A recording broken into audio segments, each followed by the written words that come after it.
Hi friends, welcome to crick info channel. So நம்ம இன்றைக்கி என்ன பார்க்க போனால் ஒன்றும் இல்லை, சிம்பிள். ஆக்சுவலாக நான் இன்ஸ்டாகிராம் யூஸ் பண்ணியிருந்தேங்க. அப்போது வந்து என்னென்னா ரோஹித் சர்மா மீம் ஒன்று வந்துடுச்சு. ஸோ கமெண்ட்டில் என்ன சொல்கிறாங்க பார்க்கும்போது, ஸோ ஒரு கமெண்ட் இன்ட்ரெஸ்டிங்காக இருந்துச்சு. ஸோ அந்த கமெண்ட் தான் ஆக்சுவலாக எல்லாரும் ஆஃப்டர் ஸ்ரீலங்கா சீரீஸில் அப்புறம் ரோஹித் சர்மாவுக்கு அந்த கமெண்ட் தான் போட்டுக்கிட்டே இருக்காங்க. ஸோ அது என்ன கமெண்ட் நம்ம பார்ப்போம். ஸோ நான் இப்போ படிக்கிறேன் பாருங்கள். Just tell me one thing, why Rohit Sharma throw is own wicket?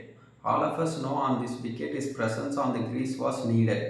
Way he throw his wicket just to be fearless, have to play accordingly situation and pitches. No one can play better than Rohit on that kind of surface. So he has to play long after all this 50 over game. You can't always get out 10 to 15 overs. So இதை நான் தமிழில் உங்களுக்கு explain பண்ணிடுறேங்க. என்ன சொல்கிறாருன்னா, Rohit Sharma wicket ரொம்ப முக்கியம். அவர் எதுக்கு விக்கெட்டை த்ரோ பண்ணிட்டு போயிடுறாரு, ஈஸியாக கொடுத்துட்டு போயிடுறாரு விக்கெட்டு. அவராக பவுலர்ஸாக விக்கெட் எடுக்காமல் இவரே விக்கெட்டை த்ரோ பண்ணிட்டு நான் சிக்ஸ் அடிக்க போகிறேன்னு சொல்லிட்டு கையில் கொடுத்துட்டு போயிடுறாரு கஷ்டமான பிச்சில். ஸோ அவர் ரோஹித் சர்மா பற்றி எனக்கு தெரியும். அவர் நல்ல பேட்ஸ்மேன். இது மாதிரி பிச்சஸில் அவரால் தான் அடிக்க முடியும். ஸோ அவர் லாங் இன்னிங்ஸ் ஆடணும்ட்டு சொல்கிறாரு. இவரோட கருத்து அதுதான். மோஸ்ட்டாக இப்போ எல்லோரும் அதான் சொல்கிறாங்க ஆஃப்டர் சீரீஸ் லாஸ் ஆனதுக்கப்புறம். ஸோ நம்ம என்ன பார்க்க போகிறோம்னா, ஜஸ்ட் ரோஹித்தோட கரியரை பார்ப்போம். இவர் சொல்கிறது ஓகே ஃபைனாக இல்லையான்னு பார்ப்போம், அப்புறம் டிசைட் பண்ணுவோம். ஸோ ரோஹித் கரியர் பார்க்கும்போது முதல் ஸ்டார்டிங் 2007 வந்தார். அது எல்லாருக்கும் தெரியும். T20 world. ஸோ மிடில் ஆல்ரவுண்டராக இருந்தார். ஸோ அதெல்லாம் விட்டுருவோம். 2013 ஓப்பனிங் பண்ணார். ஸோ ஓப்பனிங் பண்ணும்போது எல்லாருக்கும் தெரியும். ஆக்சுவலாக 2013 to 19 ஒரு ஃபார்மேட், 2013 to 2022 வரைக்கும் ஒரு ஃபார்மேட்டில் ஆடினாங்க. அதான் உண்மை. என்னன்னா, ரோஹித் சர்மா சப்போஸ் பிச் கொஞ்சம் டிஃபிகல்ட்டாக இருந்தால் டைம் எடுப்பார். மோஸ்ட்லி ஓடிஐயில் எப்படி ஆடிருந்தாருன்னா டைம் எடுப்பாருங்க. கண்டிப்பாக ஒரு 15 பால்ஸ் 20 பால்ஸ் பார்ப்பார். நல்லா ஷாட்டுக்கு போக மாட்டார், பெரிய ஷாட்டுக்கு போக மாட்டார். ஃபஸ்ட்டு 20 பால்ஸ் 25 பால்ஸ் நீங்கள் நல்லா கவனிச்சிருந்தீங்கன்னா தெரியும். முன்னெல்லாம் டைம் எடுத்து பிச்சில் நிற்பார். ஒரு 20 பால்ஸ் 25 பால்ஸ் கிட்ட தடவுவார். அதுக்கப்புறம் அவர் என்ன பண்ணுவார்னா, லாங் இன்னிங்ஸ் பிச் அனலைஸ் பண்ணிட்டு லாங் இன்னிங்ஸ் ஆடுவார். லாங் இன்னிங்ஸ்னால் எப்படி சொல்கிறது, இப்போ மாதிரி இருக்காது. ஸோ 150, அதனால தான் அவர் டேடி 100 ஒரு இதே சொல்லுவாங்க அவரை. அதே மாதிரி 200 அதிகமாக அடிச்சிருக்க பிளேயர் இவர் தான். ரீசன் என்னென்னா அதுதான். அவர் வந்து ஃபஸ்ட்டு அனலைஸ் பண்ணுவார். ஒரு 20-25 பால்ஸ் அவர் பேட்டுக்கு வருதா வரலையான்ட்டு கொஞ்சம் பொறுமையாக தான் ஆடுவார். இது மாதிரி செகண்ட் பால்லாம் இறங்கி அடிப்பார். பிச் நல்லா இருந்துச்சுன்னா பண்ணுவார். So rare. பட் இப்போ எப்படி இருக்குன்னா, ஆஃப்டர் 2022 என்ன பண்ணார்னா, ஸோ வந்தாலே அடிதான். எப்படி சொல்கிறது, அட்டாக்கிங் ஃபுல். அதில் வந்து எப்படி இருப்பார்னா, ஜஸ்ட்டு 50 ரன்ஸ் பொறுமையாக அடிப்பார். அதுக்கப்புறம் 100 கியர் மாற்றுவார். ஸோ 100க்கு அப்புறம் 5th 6th கியர் அது மாதிரி. அதுக்கப்புறம் தான் இன்டென்ட் ரொம்ப ஹெவியாக காட்டுவார். வர பால்லாம் அடிக்க பார்ப்பார். ஸோ நீ போட்டாலே 6க்கு தான் நான் ஏம் பண்ண போகிறேன் அப்படின்ட்டு இருக்கும் அப்போல்லாம். ஸோ அது மாதிரி இருக்கும்போது என்ன பண்ணுவார்னா, ஒரு 100க்கு அப்புறம் அப்படி ஆடுவார். ஸோ அதனால் அவர் 200லாம் அடிக்கும் போது நீங்கள் பார்த்தீங்கன்னா அப்படி தான் இருந்திருக்கும். பட் லாங் இன்னிங்ஸ் ஆடுவார். இன்டென்ட் அதுக்கப்புறம் எப்போ காட்டுவார்னா, 50, 70, 80 ஒரு 100 தொட்ட பிறகு அவர் இன்டென்ட் காட்டுவார். பட் நார்மலாக சொல்லப்போனால் அவர் ரொம்ப ஸ்லோவாலாம் ஆட மாட்டாருங்க. ஸோ ஃபேக்ட் அதுதான். ரொம்ப ஸ்லோவாக ஆடினதில்லை அவ்வளோவா.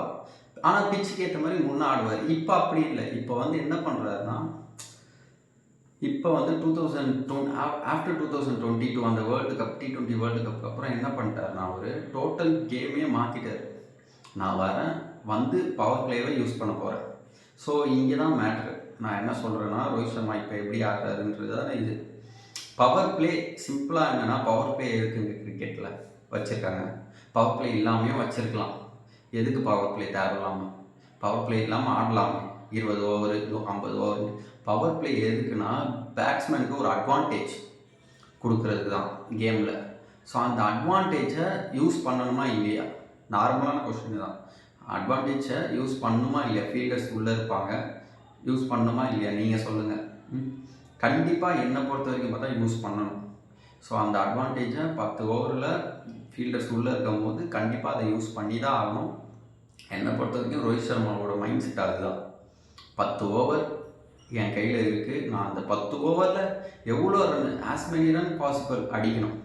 அதுதாங்க கேம் பிளானே, எல்லா டீமோட கேம் பிளானே அதுதான் இருக்கணும். அந்த பவர் பிளேவை முடிஞ்ச அளவுக்கு யூஸ் பண்ணிக்கணும். வெளியே ஆள் இல்லாததை நம்ம முடிஞ்ச அளவுக்கு யூஸ் பண்ணிக்கணும், பவுண்டரி லைனில் ஆள் இல்லாத போது. ஸோ அதை அவர் யூஸ் பண்ணுறாரு, ஃபேக்ட் அதுதான். ஸோ நான் டீமில் வந்து அவர் வந்து எல்லாரையும் அப்படி யூஸ் பண்ண சொல்லலை, அவர் ஆடுறாரு. ஸோ ஒரு விக்கெட்டு அவர் ஆடுறாரு, அது மாதிரி நான் யூஸ் பண்ணிக்கிறேன்ட்டு யூஸ் பண்ணுறாரு. அவரால் முடியும். அது ஆக்சுவலாக சொல்ல போனால் அவரோட பேட்டிங் ஸ்டைல் அதுதான். ஸோ அதனால் ஹிட்டிங் எபிலிட்டி இருக்கனால அவர் அதை யூஸ் பண்ணுறாரு. தென் அப்படி இருக்கும்போது மிடில் ஆர்டர் ஆடணும். அப்போ தான் அவர் அடித்ததுக்கான இது. நீங்கள் ஸ்ரீலங்கா சீரீஸே பாருங்கள், சொல்லப்போனால் அவர் அவுட் ஆகிட்டு போகும்போது இந்தியா நல்ல பிளேஸில் இருக்கும். உண்மை அதுதான். இப்போ 60 of 20 30 balls அவர் கொடுத்துட்டு போனார் ஸ்ரீலங்கா சீரீஸில். ரன்னு வந்து 230 தான் ரன்னு ஆக்சுவலாக. ஸோ 230ல் 50 60 கம்மி பண்ணுங்களேன், 170 வந்துடுது. ஸோ 179 பிளேயர்ஸ் இருக்காங்க மீதி. 179 பிளேயர்ஸ்க்கு அவங்க வந்து நின்று பொறுமையாக பாலை பார்த்து ஆடலாம். அது மாதிரி அவர் கொடுத்துட்டு போயிடுறாரு. ஓகேவா? இப்போ பால் கோலியாக இருக்கட்டும், மித்த ஸ்ட்ரேஸாக இருக்கட்டும், நின்று ஆடலாம்.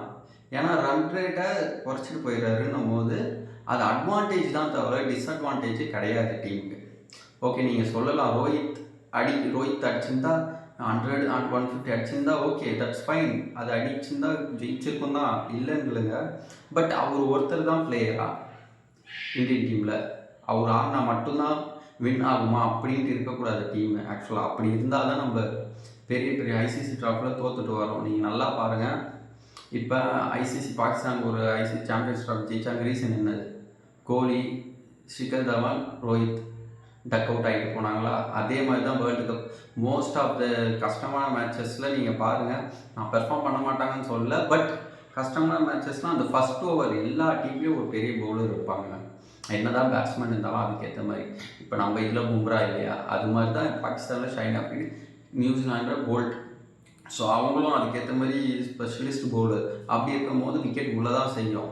ஒன்றும் இவங்க மொக்க பவுலர்கிட்ட அவுட் ஆகிட்டு போகல. ஸோ விக்கெட் விழும்போது அதுக்கேற்ற மாதிரி நம்ம மிடில் ஆர்டரை ஸ்ட்ராங் படுத்திக்கணும். ஸோ இப்போ பாருங்கள், ஸ்ரீலங்காவில் ஒரு பெரிய பவுலர்ஸ் இல்லை, இருந்தாலும் நம்ம மிடில் ஆர்டர் ஆட மாட்டாங்க பாருங்கள். இதுதான் நடந்தது நம்ம 2000 இப்போ ரீசெண்டாக 23 ODI world cup. Rohit Sharma wicket விழுந்தவுடனே யாருமே ஆடலை, இன்டென்ட் காட்டில் எதுவுமே பண்ணல. ஸோ மிடில் ஆர்டர் அவ்வளோ வீக்காக இருக்குது. ஸோ அதை இப்போயே சரி செய்யணும் அவங்க. இப்போ ரோஹித் சர்மா இது எல்லா மேட்சும் 100 150 இருந்தாங்கன்னா மிடில் ஆர்டர் டெஸ்ட்டே ஆகிருக்காது. ஸோ இப்போ டெஸ்ட் ஆகிருக்கு மிடில் ஆர்டர். ஸோ அந்த டெஸ்ட்டு ஆனதை அவங்களுக்கு அதுக்கேற்ற மாதிரி ஃபீட்பேக் போகும். என்னை பொறுத்த வரைக்கும் இப்போ ஸ்ரேயஸ் ஐயராக இருக்கட்டும், ராகுலாக இருக்கட்டும், அவங்களுக்கு ஃபீட்பேக் போயிருக்கும் கண்டிப்பாக, எதில் இம்ப்ரூவ் ஆகணும். அவங்க ஆடினா தான், இப்போ பாருங்கள், ஆடினால தான் தெரியும் ஓகே ஸ்பின்னருக்கு வீக்னஸாக இருக்காங்க, யாரை இம்ப்ரூவ் பண்ணணும். இல்லை இவங்க கரெக்டான ஆள் இல்லை. ஸோ நம்ம வந்து வெளியே பெஞ்சில் இருக்க ஆள் உள்ளே வர முடியும். அவங்களுக்கு இப்போ வாய்ப்பு வந்ததுனால மேபி ஸ்ரேயஸ் பெஞ்சுக்கு போக கூட வாய்ப்பு இருக்குது இப்போ. ஸோ அவரால் மிடில் ஆர்டரில் ஒழுங்காக ஆட முடியலன்னும் போது, ஸோ அதுதான் இப்போ டெஸ்ட் பண்ணது கரெக்டு தான். இப்போ அவர் வந்து அந்த பவர் பிளேவை மேக்ஸிமம் யூஸ் பண்ணணும் என்னை பொறுத்த வரைக்கும். அதுதான் அவர் கரெக்டாக தான் ஆடுறாரு. ஸோ நீங்கள் யாரும் எப்படி சொல்கிறது, ரோஹித் சர்மாவால் தான் தோக்குது நீங்கள் கண்டிப்பாக சொல்லாதீங்க. அவர் முடிஞ்ச அளவுக்கு அவ்வளோ எஃபர்ட் தராரு. பட் நீங்கள் என்னென்னா இப்படி அடிக்கிறவரே நீங்கள் இன்னும் அடிங்கன்னு சொல்கிற மாதிரி இருக்குது இது. ஆக்சுவலாக ரோஹித் சர்மா ஒருத்தர் தான் அடிக்கிறாரு, அவரே இன்னும் நீங்களே அடித்து கொடுத்துட்டு போங்க. 200 ரன்னும் எங்களுக்கு நீங்களே அடித்து கொடுங்கன்னா எப்படி? அப்போது கிரிக்கெட் இஸ் அ டீம் கேமுங்க. நீங்கள் இப்போ இவர் ஒருத்தர் கமெண்ட் போட்டிருக்காருல்ல, அவர் நல்ல நோக்கத்தெல்லாம் போட்டிருக்காரு, நான் இல்லைன்னு சொல்லலை. பட் ஸ்டில் அவர் சொல்ல வர்றது எப்படின்னா நீங்களே அடித்து கொடுத்துட்டு போங்கன்றார் ஒரு தாளே. அது எப்படிங்க? Cricket is a team game. So டீமாக இருந்தால் தான் நம்ம வின் பண்ண முடியும். கண்டிப்பாக எல்லாமே நல்லது தான் நல்லது தான் நடக்குது, நம்புங்க. India will bounce back. Bye, thank you.